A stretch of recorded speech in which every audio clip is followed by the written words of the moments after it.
मौजी हराम या हलाल? क्या मोबाइल में तस्वीर को एडिट करके कार्टून जैसी शक्ल बनाई जाती है, ये हराम है या हलाल? उस्मान लियाकत रहीम यार ख़ान से। देखें, एक तो इमोजीज़ होती हैं जैसे हैप्पीनेस की या सैडनेस की या कोई मुख्तलिफ़ इमोशनल मुख्तलिफ़ इमोजीज़ जो व्हाट्सअप वगैरह में आ रही होती हैं, तो उसके इस्तेमाल करने में तो कोई हरज नहीं है, उसमें कोई ऐसी चीज़ भी नहीं है। बाकी किसी तस्वीर को एडिट करना मोबाइल में या कंप्यूटर में, ज़ाहिर है कि डिजिटल तस्वीर है, तो अगर वो किसी नामहरम की तस्वीर नहीं है, किसी औरत की, किसी लड़की की तस्वीर नहीं है, किसी मर्द की तस्वीर है, आप उसको एडिट कर रहे हैं, या कोई लड़की है किसी दूसरी लड़की की तस्वीर एडिट कर रही है, इस वजह से नहीं कि वो उसको आगे कहीं अपलोड करेगी, उसकी वजह से कोई फहाशी या इस तरह का कोई एलिमेंट उसमें आ जाए नाजायज़, वैसे ही एडिट कर रही है। मसलन एक बहन है दूसरी बहन की तस्वीर एडिट कर रही है, तो अगर इस तरह की कोई एडिटिंग तस्वीर में हो रही है, जैसे फ़ोटोशॉप पे कर रहे होते हैं, मोबाइल में कर रहे होते हैं, वो तो ठीक है।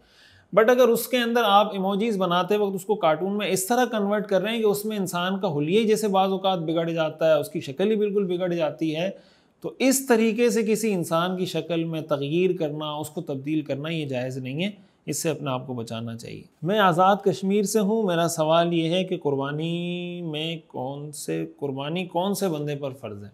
देखिए, कुर्बानी का निसाब मैं आपको बता देता हूँ। कुर्बानी का निसाब 5 चीज़ें हैं: सोना, चांदी, नकदी यानी कैश अमाउंट, माल तिजारत और ज़रूरत से ज़ायद सामान। ये 5 चीज़ें: सोना, चांदी, कैश, माल तिजारत और ज़रूरत से ज़ायद सामान।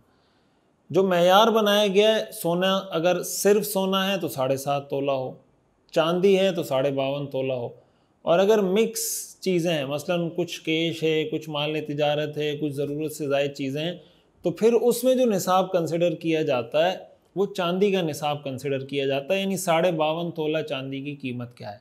मिसाल के तौर पर एक आदमी के पास 80,000 रुपये रखे हुए हैं घर में, उसकी ज़रूरत से ज़ायद उस पर कोई कर्ज़ नहीं है, 80,000 रुपये उसके पास हैं, प्लस उसके पास घर में कुछ ऐसी चीज़ें हैं जो ज़रूरत की नहीं है, मतलब वो साल हर साल पड़ी रहती हैं, उसकी किसी काम नहीं आती। उनकी कीमत को अगर मिला लिया जाए तो मसलन वो 50,000 की अमाउंट बन जाती है, तो इसका मतलब 1,30,000 रुपये ये हो गए। उसके अलावा भी उसके पास मसलन चांदी है, 4 तोला, 5 तोला, 10 तोला चांदी है, ये मिसाल दे रहा हूँ।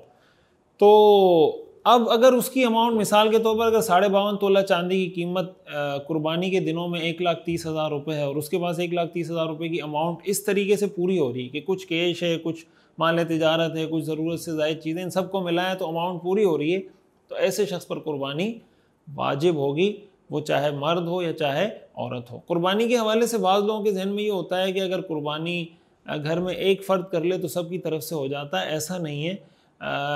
हर वो शख्स जो साहिब निसाब होगा उस पर कुर्बानी करना वाजिब होगा। घर में अगर 4 अफराद पर कुर्बानी वाजिब है तो 4 को करनी होगी, 5 पर है तो 5 को करनी होगी, 1 पर है तो 1 को करनी होगी। मोहम्मद खालिद कराची से पूछते हैं, तदफीन में जल्दी की तरगीब दी जाती है तो फिर बड़े बड़े उलमाए किराम की तदफीन में देर क्यों की जाती है? भाई, देर नहीं करनी चाहिए। उलमा तदफीन में देर करें या आम आदमी तदफीन में देर करे, इस्लाम तो सबके लिए एक जैसा ही है। ऐसा तो नहीं कि मौलवी के लिए कोई अलग दीन है, आम आदमी के लिए कोई अलग दीन है। कोई भी आदमी ताख़ीर कर रहा है उसको नहीं करनी चाहिए। अगर कोई ऐसी लॉजिकल वजह है उसके पीछे जिसकी वजह से उसको ताख़ीर करनी पड़ रही है, मिसाल के तौर पर कोई उसका वली मौजूद नहीं है, यानी कोई वली मौजूद नहीं जो उसका जनाजा पढ़ ले, और वली आएगा तो जनाजा पढ़ेगा, इस तरह की कोई चीज़ जिसको शरीयत कंसिडर करती है, तब तो बात समझ में आती है। लेकिन हमारे यहाँ जिस तरह एक पूरा दिन लाश रखी रहती है, 2 दिन बहुत देर से जनाजा हो रहा होता है, बाद लोग इसलिए डिले कर रहे होते हैं, लेट कर रहे होते हैं कि यार जनाजे में ज़्यादा से ज़्यादा लोग शरीक हो जाएं। तो भाई, जनाजे में ज़्यादा से ज़्यादा लोगों का शरीक होना ये मेयार नहीं है। सुन्नत का मेयार ये है कि आप जनाजा जल्दी कर लें, तो इस सुन्नत पर अमल करने से सवाब ज़्यादा मिलने का इम्कान है। तो इसलिए बिला वजह तदफीन में ताख़ीर करना हमारे यहाँ जिस तरह का एक रिवाज बनता चला जा रहा है, इसकी हौसला शिकनी करनी चाहिए। किसी भी तरह इसकी हौसला अफजाई या इसको सपोर्ट नहीं किया जा सकता।